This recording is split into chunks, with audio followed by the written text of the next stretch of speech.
How are you?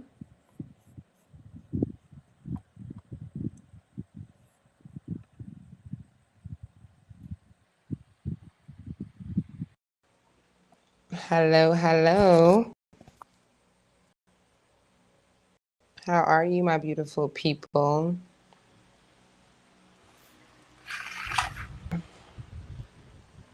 Woo. Y'all, let's chop it up real quick. I don't even know what this live is going to be about. What did I put? I put, let's chat. I'm about to do my little roly, roly, roly on the diamond ridge. And then, whatever that means, take that. And, And I'm gonna just chop it up real quick with y'all. Ask me questions if y'all have any questions. Um, I missed you guys.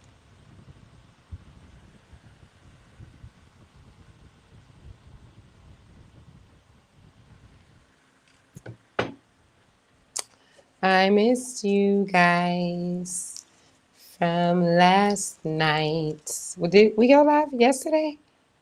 I think that was just last night. So today, what did I do? I learned, I literally immersed myself in Will Off all day today. I'm so proud of myself. That is literally what I did. And I I just got back from this like a sisters group that we have here in the city that I'm in. And yeah, it's a nice little sisters group where hello. I don't be wanting to get y'all's names wrong. Mansa Vibes. What is up, Mansa? Thank you for tuning in. I heard that Diddy just got tried, or whatever you call it. The verdict just came in. I didn't look it up though, but from what I've seen on social media, it looks like he got like 3 years or something. Mm. No comment. Y'all, I like to respond to stuff like that late. Like I'm gonna do a video a year later because my perspective be so deep. It just most people are not ready for it. Yeah, so much to be said about that. But yeah, this group that I went to, it's the Yaya Sisters group. They are it's just a group of women who this is a French speaking group, but there's like 200 and something women, probably more than that. And we get together. I've only been to like 3 events. So it hasn't been many, but it was fun though. Every time it gets funner and funner, and you meet a bunch of random women. Really nice fellowship. Of course, I am. Normally, it's just me and Afro Millennial Mama that are the only Americans, and I am the only one that speaks English only normally. So that's fun. But there's always someone really sweet to help me, and I kind of can. I'm not like I just don't know nothing at all, like I can kind of keep up a little bit. Tutti tutarek. Very, very, very small. But yeah, I have been like, y'all, wait for me, y'all, because I'm going to be fluent. My goal is to be fluent this time next year, for me to be speaking Wolof fluently next year. And a lot of people will be like, oh, you've been there 5 years. Like, how are you not fluent? But the truth is, there is not one American, there is not one Black American that lives here in Senegal that is fluent in French or Wolof. Unless they have like a French family, like that's where they came from, and like their family is from France or something like that, and they just were born and raised in America and they live here. Other than that, there ain't no thoroughbred, full-blown American that speaks Wolof or French here. It's just not happening, not fluently. So save all the judgment, because people will be like, oh my God, I can't believe you've been here for 5 years and you don't like, it's only me and 300 other Americans that are in the same boat. Like, motherfuckers is not coming here and learning how to speak fluently. That's not even happening. Mangifi. Jamarek. Bajama. That's been my favorite word to say to people lately. Bajama. So yes, I'm gonna be the first, you guys. Do y'all even realize that your girl is the first American to be on an African screen, like African commercial, African movie, anything like that? I am the first Black American to ever have done it. Now, South America could be an exception, but I haven't seen any actors, any Black American actors in South America, South Africa either. But do y'all realize, do you guys understand, like, compra? Do you guys really understand that your girl is the first Black American to be on TV, like running on a reoccurring commercial, a very popular commercial? Yeah, I'm a whole celebrity in Cote d'Ivoire. Okay, I'm just not there. But if you don't know, I shot a commercial a year ago. The commercial didn't air here in Senegal, even though I shot it here. It's a French commercial for Cote d'Ivoire. Baby, I'm a whole celebrity, okay? Like, one of my Senegalese friends, well, y'all know K-Bye. K-Bye said that he posted me in his story, and his friend in Cote d'Ivoire was like, oh my God, like, you know her. We love her here. We love her. She's on a commercial. So it's so funny because I'm not even there and I'm a whole celebrity there. But that's something that I could tell my grandkids, y'all. I came here with less than $200 after being set up by a jealous woman, by a jealous friend, an obsessed, jealous woman who's probably still watching and obsessed with me right now. Shout out to you if you are. And all that I experienced and went through on my way here, adapting to here and everything. And I literally ended up on some like random, like I didn't even try to get that commercial. Like, let's talk about that. I didn't even try to land that gig. Let me tell y'all how I did that commercial. I was meeting up with this little boo thing or whatever, right? And I have this thing about me, especially if I'm like, this is a dude that I know. I've been knowing him for some years. So we do have a real connection or whatever. But if it's a dude that I'm not like, we're about to be in a relationship because we're like falling in love and it's really a thing, I have a thing, like, I don't want to, like, not that I don't want to, but like, if I can do something else productive outside of me just meeting that guy when I'm going to meet that guy, then I want to do that. So like, for example, let's say that I'm about to go meet somebody like in a different city or a different country, and we're not like, we've been talking for a minute and we're like falling in love or whatever, but we just chilling, we just kicking it. I like, if there's something else going on in that city that he's in or something, I want to utilize my time and it just not be focused on him.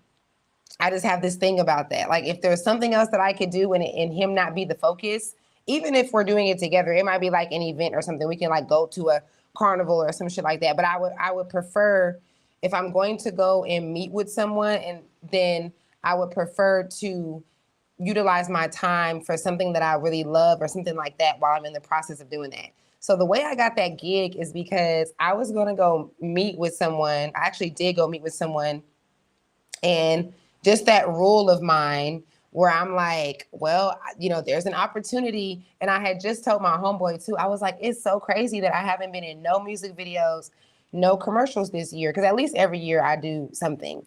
So that year I was just like, I want to be on like TV. And I had just said that like maybe a month, maybe not even a month before that. And then I seen that audition. And I was like, oh, this is the same weekend that I'm supposed to go meet this dude or whatever, right? He had flew out here. He's not from here. He's from America. And so I was like, well, this is perfect for me to utilize my time and not just give it all to him. I should go do an audition at the same time. This is actually how me and K-Bot got close too.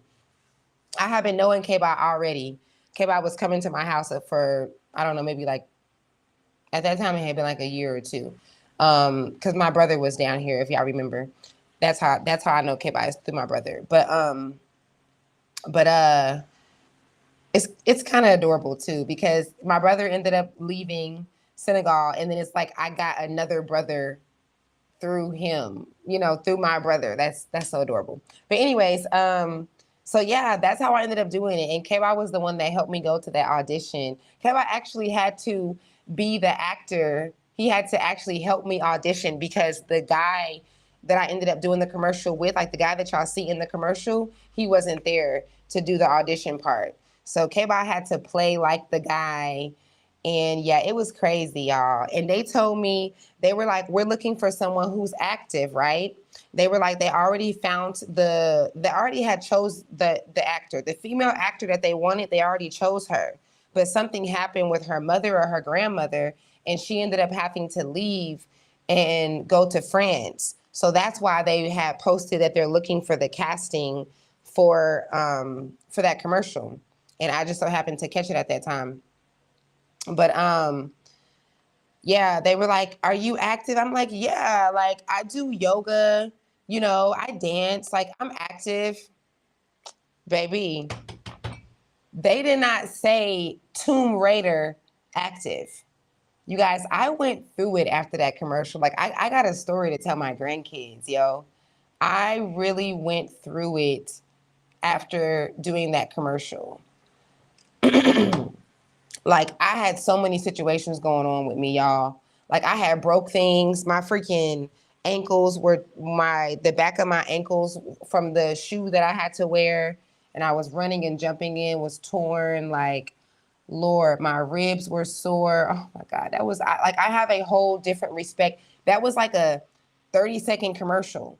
I have a completely different point of view and respect for anybody that does an action movie. Like those were, I wasn't using a body double, y'all. Like when y'all see me going up the hill on that bike, racing the dude that was pulling the car, I wasn't using no stunt double, yo. Like I'm really doing that. I really had to race up that hill like 8 different times. It was crazy. Those jumps that I'm doing, when y'all see me jumping from one building to another, I'm really jumping from one building to another. I'm just playing. I wasn't doing that, but I wasn't jumping from one building to another. But the jumps was real, okay? Like not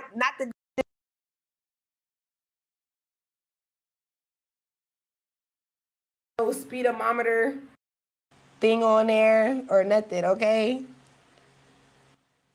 So right now I'm focused on my Olaf, okay?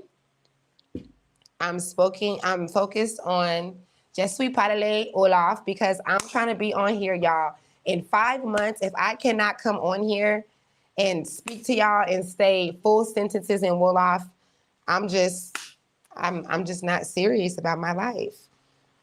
I'm always offered to be in movies, y'all. Since I moved here, people are always offering me. I was going to be in a movie. When I first moved here, like literally the first 3 months of me living here, I was going to play a cop in this movie. And it was really conflicting, because the last thing I want to do as an American that's leaving America is play a fucking cop. Like, I felt like a traitor immediately. I was like, yo, I don't want this role. But I was going to do it anyway. They didn't end up following through with the film. But I'm like, your girl is connected. Like, I know the guys who make the films. I cannot wait until I am on this level of speaking Wolof, y'all, because the way it is so easy, I don't think y'all understand. It is so easy to be famous in Senegal. Like, I feel like in all of West Africa, it's so easy to become an actor or whatever, especially if you're a foreigner. It's just too easy because they're always looking for something different. But, I did the Burna Boy concert, and I got pretty well known then. There's a comedian. What is this dude's name? It's not Motsef. What the fuck is this dude's name? I forgot his name. But there's a very popular, I think he's like the most popular comedian here. And I'm really good friends with their group and everything. So it's just like, and it's crazy how I met them. I met these guys by just tapping this guy on the shoulder, y'all. I was just tired of riding in the taxis, and I wanted to ride on the motorbike. And I just tapped this random dude on the shoulder who had a motorbike, and I was like, "Hey, I had a client that I had to see for birth," and I was like, "Hey, can you take me to this place?" And I didn't even know he was the biggest YouTuber here, the biggest YouTuber in Senegal. Isn't that crazy? Isn't that freaking crazy? This is why I say, man, like if you just walk, the way will become, it will do its thing. If you just start walking, the way will appear. You don't have to do anything. It's all about your vibration. Like I don't ever have to force anything. I never have to try. I never have to manipulate anyone. I never have to like sell myself or my soul or like try to fit in with this group or like, oh, let me kiss some ass so that I can get past here. Like people really think that. People think that about single moms too. Like when I first moved here, I'm not gonna name no names, but when I first moved here, there was someone who was very known here for helping people move here. And he dead ass thought that because I am a single mom and because I came here with a bunch of kids and no money, he thought that I was going to be in this position where I wanted to be with him and where I just needed him. But I will sleep on the goddamn curb before I before I sell myself out, um before I diminish my dignity and my integrity. Like I'm just not that person. It's just not in me. I don't have to do that. I think it's freaking hilarious. Like the dude, like he thought that at one time, I remember when he came to our Airbnb and he had a bunch of like equipment. He had the cameraman that can help me and stuff, and he was like telling me like, this is what you need to do. Like he was like, you need to be more professional with your videos and stuff. I was barely doing YouTube at that time. And he was like, you need cameras and camera equipment and stuff. He was like, I know you don't have these things or whatever. And I was like, you mean like, you mean like,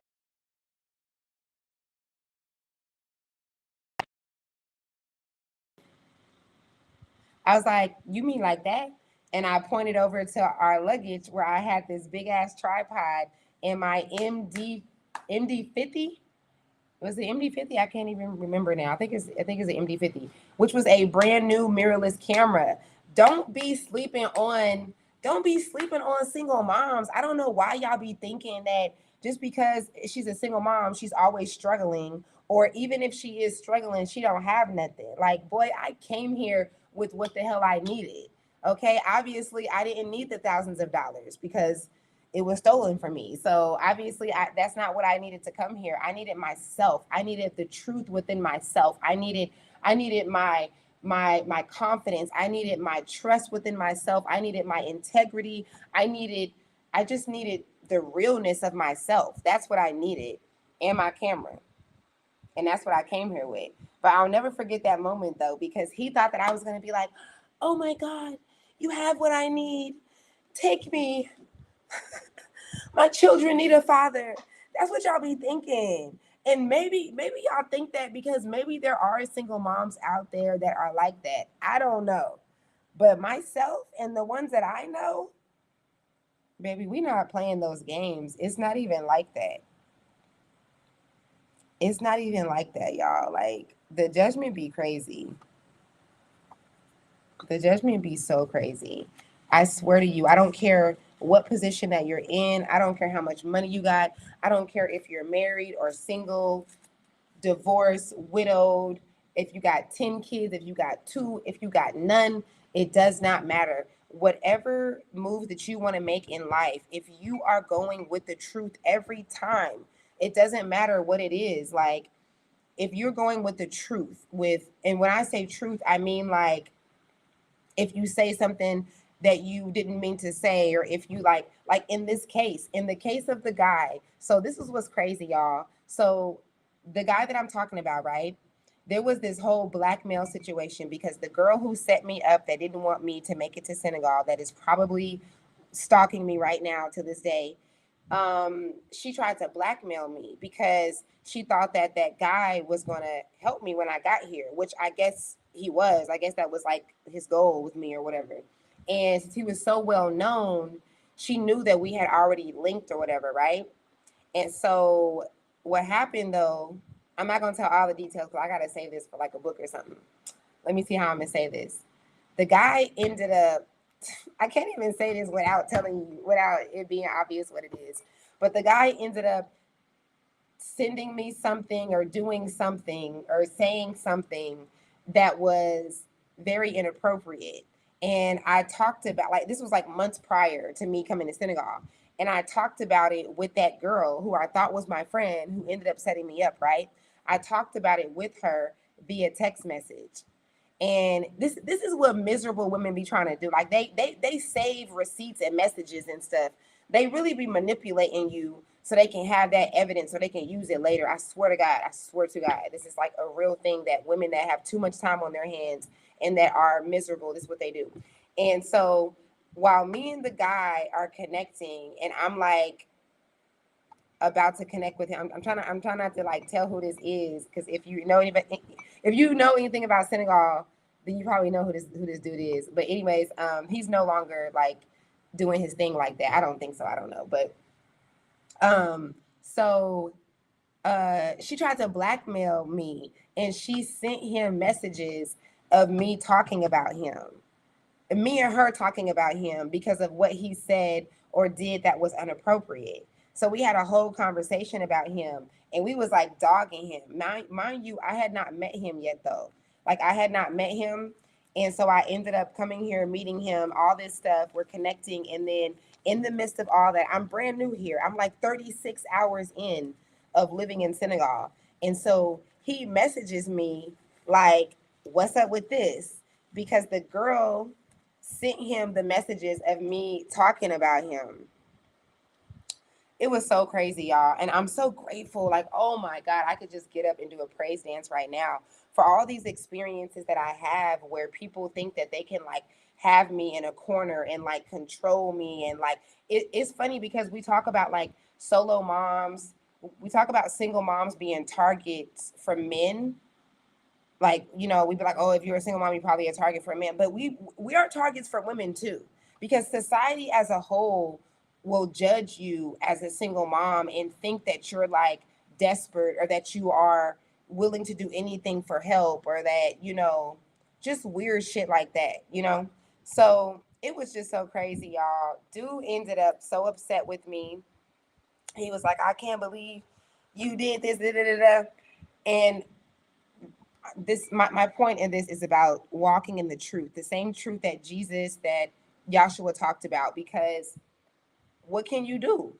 I just had to keep it 100. Like, I'm not about to act like that wasn't me. Yeah, I said what I said. That's what I said. That's what it is. That's what it was based on the terms of what things were at that time.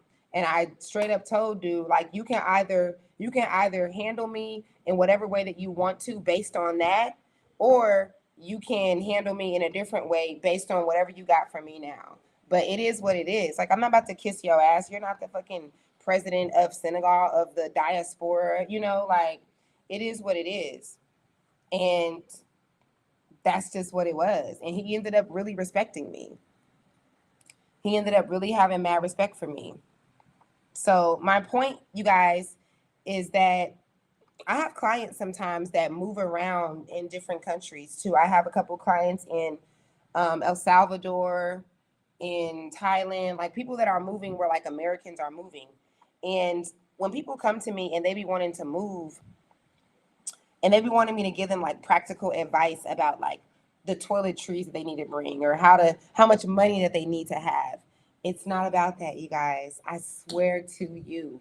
I swear to you, the lady who canceled our ride from the airport to the Airbnb, she had been coming here for 30 years. And she told me that the reason why she canceled our ride is because she knew that me and my kids were not going to make it here. She said, I've been coming here for 30 years. She's a Black American woman. She said, I've been coming here for 30 years. I've seen couples come here with thousands and thousands of dollars and not make it. She said, you don't have a man and you don't have no money. There is no way that you guys are going to make it. She said, so if you have a round trip, you need to get back on that plane and go back home.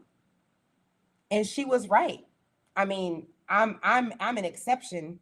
I am a complete exception.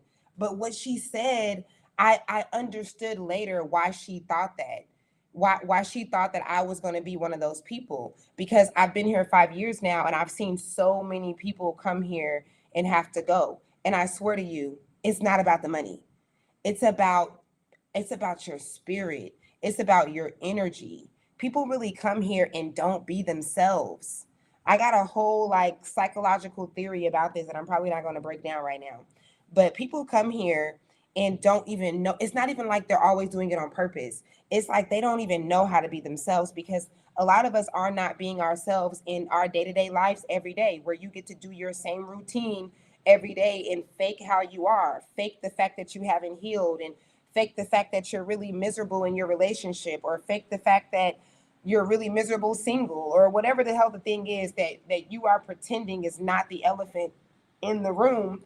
You're able to mask that when you're living in a place that you're used to and you have your routine and you're going to work or you're running your business or whatever, and you're doing the same things every day and you're independent. You can mask all that. But when you move to a place that is a foreign country where they don't speak the same language as you, where you have to need help, it's a very vulnerable position. You don't get to feel so safe in your routine of pretending and masking and putting on for everyone. So I see it every single year, people just wide open and vulnerable as hell. People in survival mode with money. Like, what you panicking for? You got all the money. What you panicking for? Because we don't be right inside. How you gonna win when you not right within? It doesn't matter. Money, I swear to God, is nothing, guys. It's not really what we think it is. It's it's nothing. Like, I don't mean to say it's nothing, but I mean to say, like, it's nothing to what we the level that we put it on, the pedestal that we put money on. How you are as your characteristics and whether you healed or not is way more important than the funds that you have. And you can debate me if you want, but it's not going to make sense, because I didn't come here with all the things that people think that you have to have. So how am I still doing this? How? And how do I do what I do without forcing things and trying to do things? How do I step into alignment when things? How does synchronicity take place so much for me? It's not because my money, I swear to God. And it's so funny too, because when a woman wants to like down me or up herself, like when a woman wants to up herself, what she tells herself is, or what she tells her friends and other people, which is how I get word of it, is I don't have no money, right? If she has more money than me, then I don't have money and I don't have a man. So I'm supposed to feel like I'm lacking. I'm supposed to feel less than, because I don't have a money, because I don't have money and I don't have a man. Which, I got money, I just don't have a lot of it. Obviously, I have to have some kind of money, right? Because this stuff isn't for free. But this is what women tell themselves, because they can't say I'm ugly. They can't say I'm a bad mom or a bad person or a bad friend or any of those things. So they have to say that I don't have money and I don't have a man. And if any of you stalkers of mine, because I got like three, I probably got more than what I know, but if anybody is watching this that can relate to, if that's what's holding up your self-esteem, then it's like, what? And or even if you feel that way about someone else, if you're, because when I was married, if you guys don't know, I was married for almost 10 years. I never ever felt like I was better. Like when I was married, I never felt like I was better than anyone. And I had an extravagant wedding with a honeymoon and everything. I never felt like I was better than anyone. I was the first person to get married in my family, in my whole friend group and everything. I cannot one time remember thinking like, oh, she doesn't have a man or she doesn't have money, so I'm better than her. I owned my home when I was in my early 20s. I had already bought a home. I never even once, like, and anybody who knows me can vouch for this. I never once felt like I was winning because there was a single mom somewhere who wasn't, or maybe she didn't have kids, but she didn't have no man, she didn't have no money. It's so crazy the way that we judge that. Like I don't know if you guys realize that, but society, like, I remember getting married and people just assuming that because we got married, now we got money. People literally think that if it's a married couple, they got money, they are honest, they have integrity, they are happy. Like, why do humans do that? And it's like if you're single, then you're sad, you're lonely, you're wishing that you had, like, how does the stats actually go that marriage is more beneficial for men than it is for women? And that those are not my stats. The stats actually go that women do not benefit like women like men do in marriage. You guys can look this up. Men live longer than women do. They prosper more as far as finances. They even own more property. All of that. And when you compare a married woman to a single woman, these are just statistics. I don't have nothing to do with this. It's not even close to comparable. Of course, these factors can change with someone like getting married later on in life, not having children so early, though, that according to the stats, they can change slightly with that. But it's like, how did we get this judgment or this hierarchy of marriage versus being single? I have an old video on this. I recorded like 3 years ago, and I'm saying that it's so delusional for humans. Like, think about this. Like, if you're in a room full of people, right? Let's say that you're in a room full of 50 married women. How many of those women do you think are really feeling fulfilled and loved on, and like they're getting all of what they deserve? Like, you really don't know. There's a lot of women that are living single mom lives while they have husbands in their house. And if you are in a room full of single women, how do you measure that everybody in that room is miserable, is, like, you can't, like, it shouldn't be any judgment. It shouldn't be that if you're single, then, oh, it's this and it's that, and it shouldn't be that if you're married, it's this and it's that. Everybody is just human. Everybody is just doing their life. I've never, it's so hard for me to be in a position like when I was married, I didn't feel like I was better than anybody. And when I left my ex-husband, I didn't feel like I was lower than anybody. I didn't feel like, oh my God, like, now I'm a single mom, like, I just don't be having the thoughts that y'all be having because y'all be so busy judging people's lives. And it is so hard for me to judge another person's life because of my understanding of soul contracts and what we're doing here. Like, it's so weird to me that someone will look at someone and be like, oh, like, ooh, he's not supposed to be doing that. Or why isn't he, like, why is he struggling and he's a man? Because he's a fucking human. Like, what do you mean? Because this is a part of his path right now. Who are you? Like, who are you to say that he's not supposed to be broke right now? Like, that be really getting me. Like, humans be really getting me with the way that we judge people's journeys.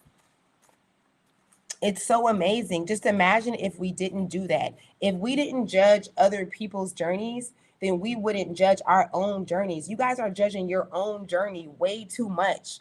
You are criticizing your own existence way too much. What's happening in the present time, you be doing too much. You be thinking too much. You be like, oh my God, I don't have this. I'm running out of time. Da, da, da, da, da. That's because you judge other people's lives too. We have to stop.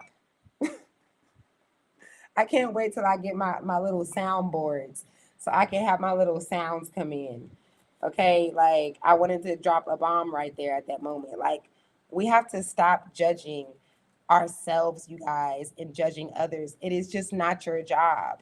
Okay? If there's any Christians watching, anyone who just believes in Jesus, it really boggles me how we don't listen to nothing that the man said. I mean, literally, he wasted his time washing the feet of prostitutes so that we could get the message to not judge people. And it's like the first thing we do. Like, who are you to say that my journey coming here with $100 and something was like a bad thing, and oh, I should have did this and I should have did that? Who are you to tell me that? Like, who the fuck do you think you are? Like, how who are you to tell me that because my kids don't have a father that's active in their life, I should have did this and I should have did that? Like, you don't have nothing to do with my journey. Like, you weren't there in the place that I take people to whenever they are able to see, when they planned out their life, when they set up their soul contracts. You wasn't there. So who do you think you are? I just be so amazed. Like, it is so amazing to watch humans feel like they're better than others. I never feel like that. It's hard for me. I've had friends literally be like, they're like, you need to start feeling like that. Like, you need to start thinking like that. But I don't see us like that, guys. I see us as one. Do you guys understand that it only looks like we're separate? Do you understand that? Like, I know that I feel like most of us agree that we are all God's children. Like, we say it like that. But that's such a linear, mediocre, on the surface way to even describe God. Like, it's almost like disrespectful to be like, oh, we're all God's children. It's so much deeper than that. It's so much deeper than that. There's no separation from us and God.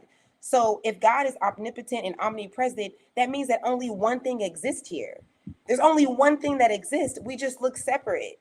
So when you're judging somebody else, when you're judging a mom because she don't have no money and she got kids to feed and she can't feed them, when you're judging a man because he's struggling right now and you feel like in your programmed mind men are never supposed to struggle, or whatever the hell the judgment is, baby, you are judging yourself.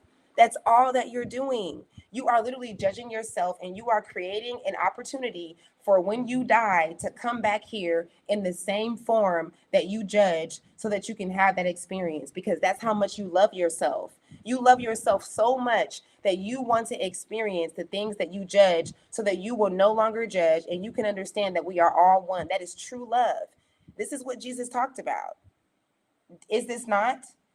Is this not what Jesus talked about? Like, I don't know. I don't know how we got away, or maybe we never even went into the message that Jesus talked about when it came to judgment, when it came to us all being one. But you can never break me by saying that I don't have money or I don't have a man. Like, unlike a lot of you guys, I have experience. Like, I know what it's like to live with a man. Like, I know what it's like to be loved by a man. I know what it's like to be catered to by a man. I know what it's like to live in a house with a domestic man who's washing clothes and scrubbing the carpet and helping with the kids. And like, this is not new to me. So I don't feel like I'm missing out on anything. I don't you can't make me feel like I haven't like, I feel like I've in this one lifetime I've already lived like 20 different lives, honestly. Like, I did everything young. I wasn't even old enough to drink at my wedding. I was so young. And even outside of my marriage, I've had long-term relationships. I'm not an amateur to love. I'm not an amateur to domestic experiences or whatever. And I'm not an amateur to being single now either. And I'm here to tell you guys, things are not what they are cracked up to be. Things are not like, oh, this is better or oh, this is worse. Get that out of your heads. It is the most puniest thought of you. It is the craziest thing. If you're being loved on by a man the right way or by a woman, if he's protecting you and he's providing, if you're finally being able to be a stay-at-home mom, because I swear women be like finally being able to stay at home and just be acting like there's nobody else. Like, I was a stay-at-home mom. I was a mom who paid all the bills at one point because I wanted my ex-husband to go to school to get a trade, and that's what he ended up doing. Like, I've lived it all, you guys.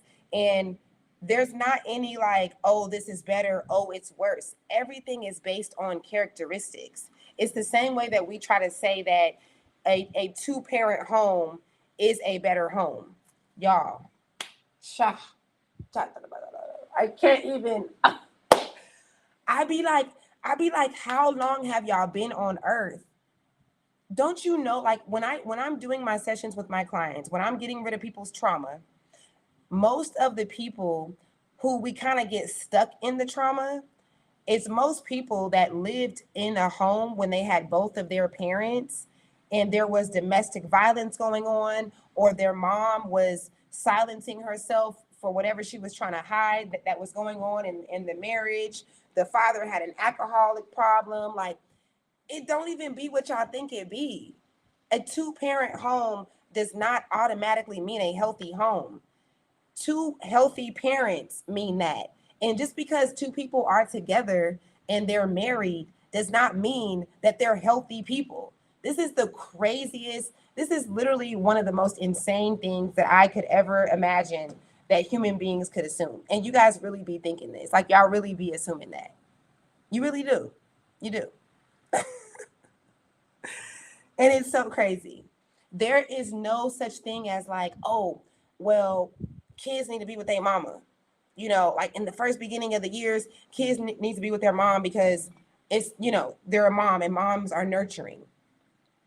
There's no such thing as, oh, well, they're boys, so they need to be with their dads. These are all the most stupidest ideas that we could ever believe and ever put out into the world. There are so many toxic mothers who don't need their kids at all. There are so many moms that are just not good moms. Just period. That's the end of the sentence. And there are so many fathers who are actually not good examples for boys. Just because he's a father does not mean that he needs his sons. This is where are we coming from with this? Like, are we in the same universe? Like, sometimes I really be like, are we in the same reality? Am I here with y'all?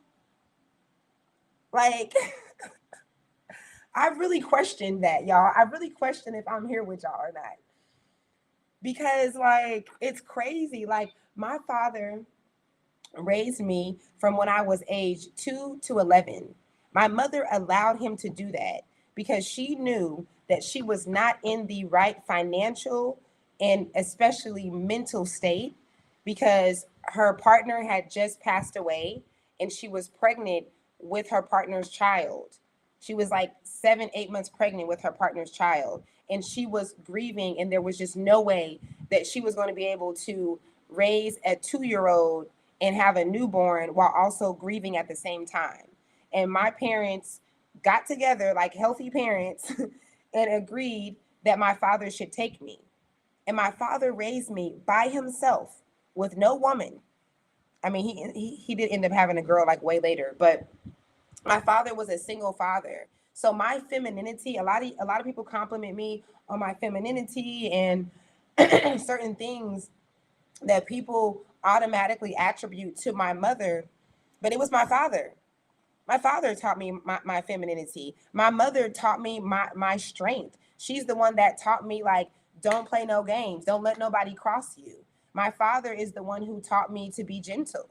It's not what we think it is. Like, I just be sitting back like, yo, we're stupid. Like, humanity is really like the blind leading the blind. And honestly, I've been knowing this since I was a kid. Like, I have been knowing this. I'm not even gonna hold y'all. I've been knowing this since I was like 6 years old. I've been like, yo, adults are really out here making shit up as they go and don't actually know what's going on. And I had an auntie before I came here. I ran into my aunt and she told me that I used to come in the room and be like, you guys, it's not supposed to be like this. Like, we don't have to do it like this. I'm not gonna be like this. which is freaking hilarious to me because I don't remember ever saying that out loud, but I remember always thinking, like I always knew that adults were just slow individuals that were just really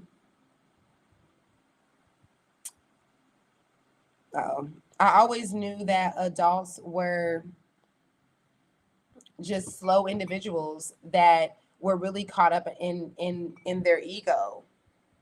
And being a parent is automatically will automatically put you in an ego state because you are parenting someone who is small and vulnerable, someone that you can talk to anyway. You can talk to crazy, you can tell them to shut up, you can slap them, you can hit them, you can do anything, and there's no repercussions. There's no consequences. So it's really interesting the journey of a parent, because anyone who comes here and chooses to be a parent, you chose the 2.0 package.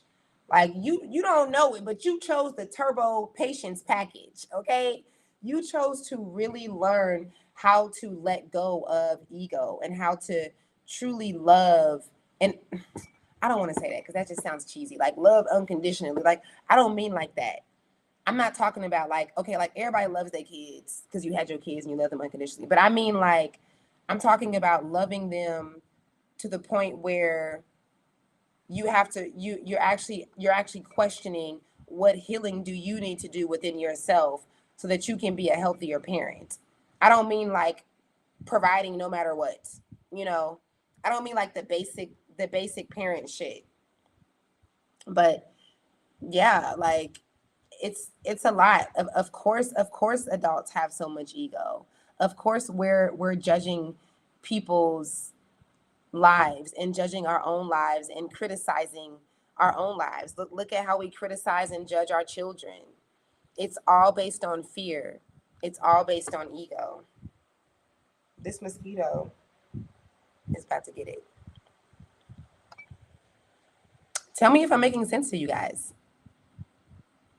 Tell me if this makes sense, because yeah, it's really really interesting, you guys. We're definitely being called right now to stop the separation. And it doesn't seem like it right now. I know with all the chaos, I know this is so hard. I don't even like saying this out loud because this is like, what's the point? We're not here yet.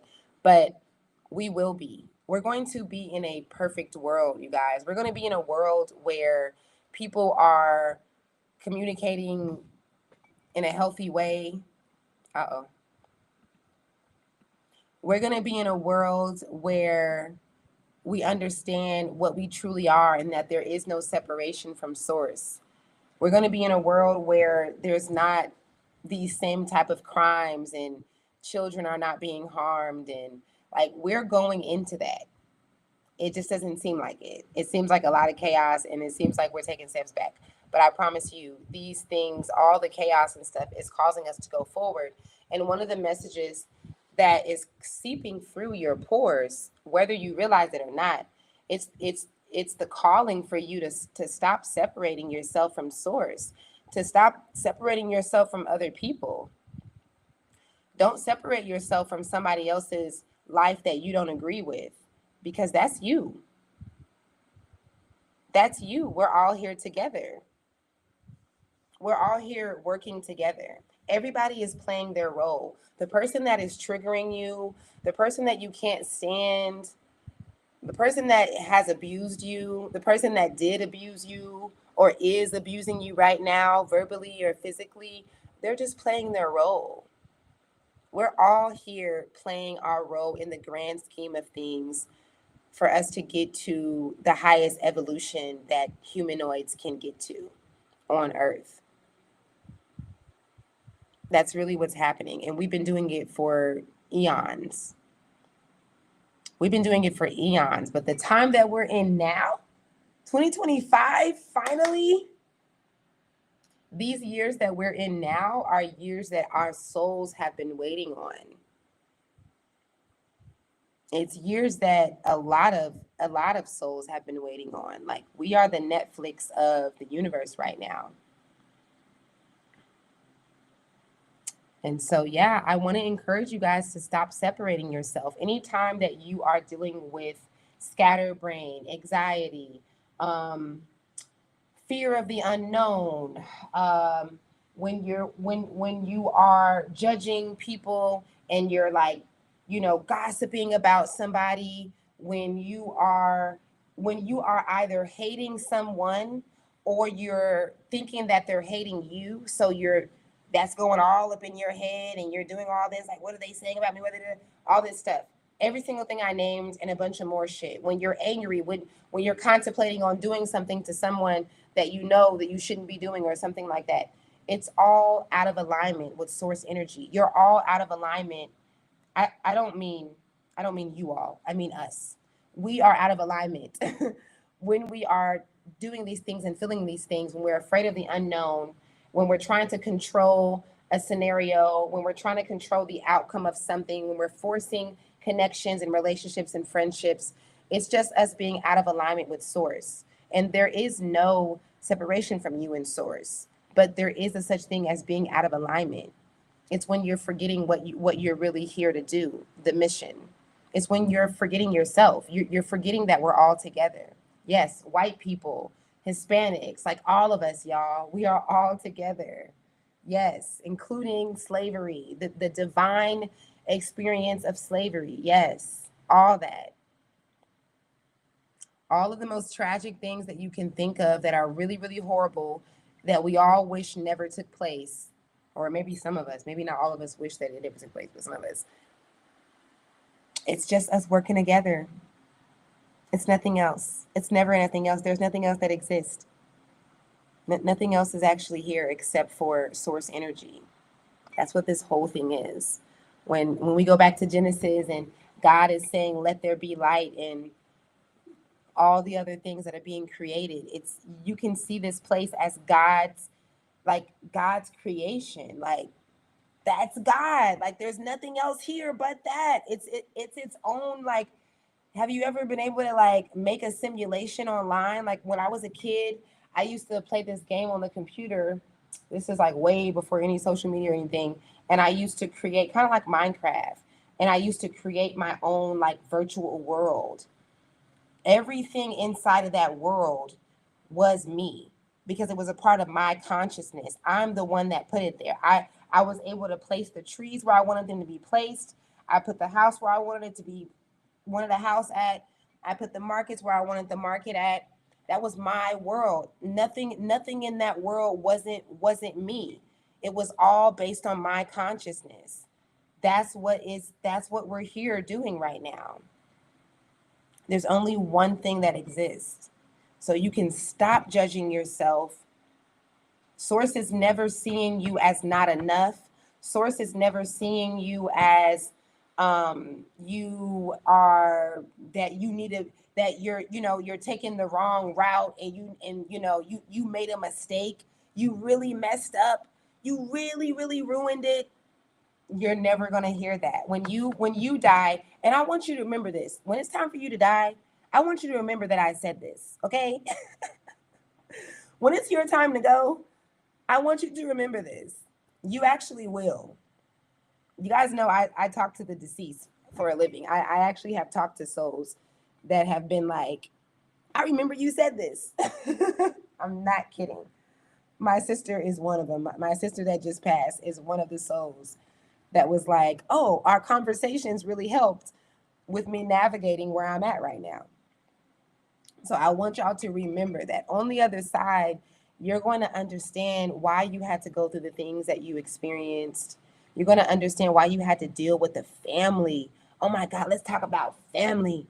Family, and the way that family triggers you, and the way that family talks about you behind your back. And you can't even ask for money without somebody going and telling why you had the, like, I don't know, all the drama, like the funerals that cause even more drama, and the let me be careful with my words. The person that is taking the innocence in the family that everybody is allowing to just stay there, and not, all the crazy, toxic, dramatic things that happen in a family. You guys are going to be so grateful. when you get to the other side. You're going to be like, oh, good job. Thank you. Thank you for playing your role. Thank you. Thank you so much. Good looking out. You set me up that day. I appreciate that. You beat me. You did this to me. Thank you for sticking to the plan. That's what you're going to be saying. With all that being said, guys, it means that you can just let go. You don't have to take it so serious. Things don't have to be so deep and so dense. Life is already deep and dense by itself. Without you putting your extra overthinking, over analyzing, your control, without you putting the fear of the unknown on top of just the basic life as it is, it's already there. You're not supposed to match your family members. Why do you think that most of us don't? You're not supposed to. It would be so boring for us to come here and actually match with our family members and fit into our family and us all just get along and no one be a reflection, or any of our relationships. It would be boring. It would be, we wouldn't have a reason to actually do Earth. So that's what we're doing here. You can let yourself off the hook. You can let yourself off the hook. You can let your predators and the people who did things to you and hurt you, you can let them all off the hook with knowing just what I'm sharing here. You can let that burden go. You can literally just, even right now while you're watching this, you can take a deep breath in your nose, going all the way in, up, breathing all the way up, holding your breath, holding it, and release it out your mouth. You can release that breath out of your mouth and release all the things that do not serve you at the same time. You can do that. And I promise you, if you do that just 2 or 3 more times, you're going to feel a level of release of whatever it is that you're holding on to. It may not release it all right now, but there's levels. In just that simple practice, choose ease.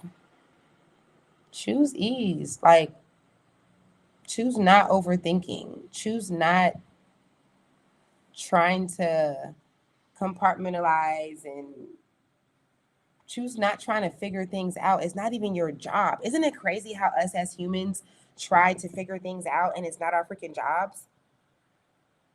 That's crazy. The only thing that your brain is supposed to be doing is calculating what happened.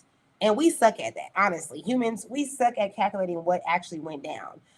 Neuroscientists say that the average human mind only can comprehend 1% of what actually happened, because the rest of the percentage is all confused with our trauma and our insecurities and the things that we are just creating from our perceptions and things like that.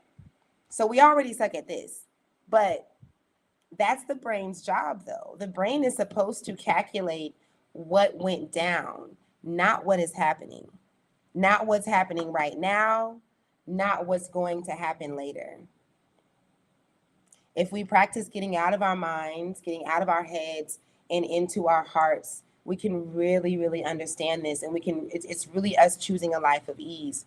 People think that the work that I do, because I talk about the brain a lot, I talk about the nervous system a lot, and I do work with the nervous system, but people assume that my focus is the brain, because if you guys have, been with me for a minute, you see me talk about the alpha, beta, theta. I'm a really big teacher on the different brain waves and things like that, because it is important, but I don't work with the brain. If you ever work with me, for any of my, former clients or anybody watching this, if you work with me, they will tell you that we're not really working with the brain. We're working with the heart. We're working with the heart and the soul. It's just that we have to use the brain as a vehicle, because the brain is our enemy until we make it our friend. And I actually have my kids repeat this. I literally have my kids say, my brain is my enemy until I make it my friend. So I actually have to shut the brain down. Okay. I have to shut the left side of the brain down in order to get to the heart, in order to get to the soul, because of our scattered brain, because of us just overthinking and, like I said, trying to control things, thinking that we know what's going on. Our less than 1% perception. What's the saying? Like, let go and give it to God. That's what we're supposed to be doing. We're supposed to be trusting the process and just letting go. And you guys have seen me do this. You guys, a lot of you guys have watched my whole journey in me doing this, from my marriage, throughout my divorce, and moving to Atlanta and having my home birth and coming here to Senegal, and all that I have done and accomplished and got through in the last 5 years. A lot of you guys have watched me learn the power in letting go. And it's really not, it's more than trusting yourself, because you might think that you're not trusting yourself. You do trust yourself. There isn't a person on this earth that doesn't trust themselves. It's just, what are you trusting in yourself? Because you could be trusting that you're not good enough. You could be trusting that you're not going to make it. You could be trusting that you can't do that unless XYZ happens. Most of us are trusting in things in ourselves that we don't prefer. But everybody is trusting in themselves. You are very, very strong about your trust. If you think that you are not attractive, if you think that you are not worthy, all these things, then you're trusting yourself 100%. It's just, what are you trusting within yourself? I want to kill this mosquito so bad. I'm sorry, y'all. It's like 2 mosquitoes. So it's all love, you guys. I love you guys. I appreciate you guys for tuning in and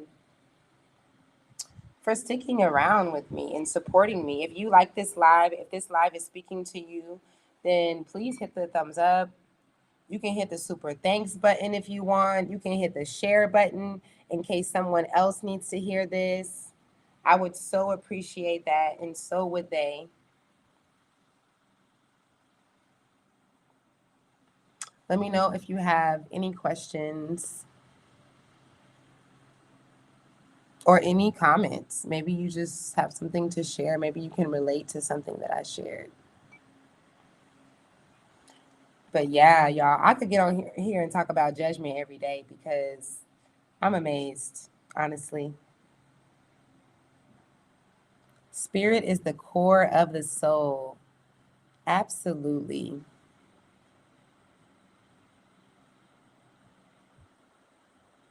That's right.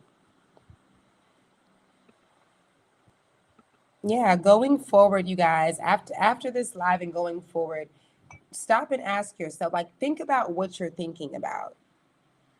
Stop and ask yourself throughout the day, what am I thinking about? What am I feeling? What am I judging? What am I separating? What am I separating from myself? Am I separating someone's experience? The mother who unalived her children and then herself, or I'm trying to think about people that we be judging on social media. Just somebody that just has a completely different timeline and template than them, than you, and things like people that do things that you couldn't imagine and that maybe you would never do. Just really try to not judge them, because it's pointless. It's not your journey. It's supposed to look crazy to you because it's over 1 billion of us here. So it's going to be different. But I really want to encourage you guys to allow for Christ consciousness, like the Christ consciousness that lives inside of you, or the kingdom of heaven that lives inside of you. You know, every time that Jesus, you're probably going to hear me say this all the time. My kids say I talk about Jesus all the time, but the you know, every time that Jesus went and healed someone and touched someone, he never said, Like, you did this. I mean, I did this. I am the healer. He always pointed it back to them. He always said that it is their faith that did it, that it is their belief that did it. It was always back on them. Sis, what is going on? Don't be bringing that yawning energy over here. You know, it's probably because I go live so late too.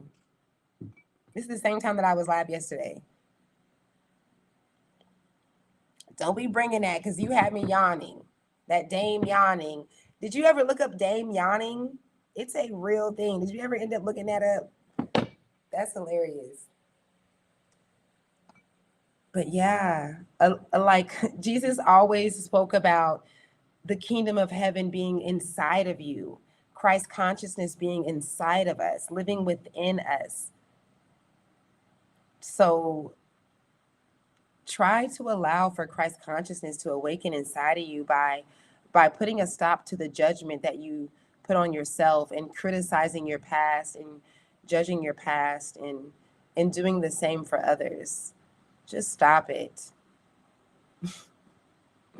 Just stop it. All right, y'all. I swear an hour goes by so fast when you're just sharing messages or having a great conversation. All right, I'm gonna get out of here. If you guys are interested in any of my services, you can get a guided reading with me, an intuitive reading with me at earthisschool.com. You can also sign up for my mentorship. I mentor people for an entire month. It is the most amazing mentorship program. I am able to open up your intuition and help you to strengthen it. I help people to trust themselves and really walk into who they really truly want to be.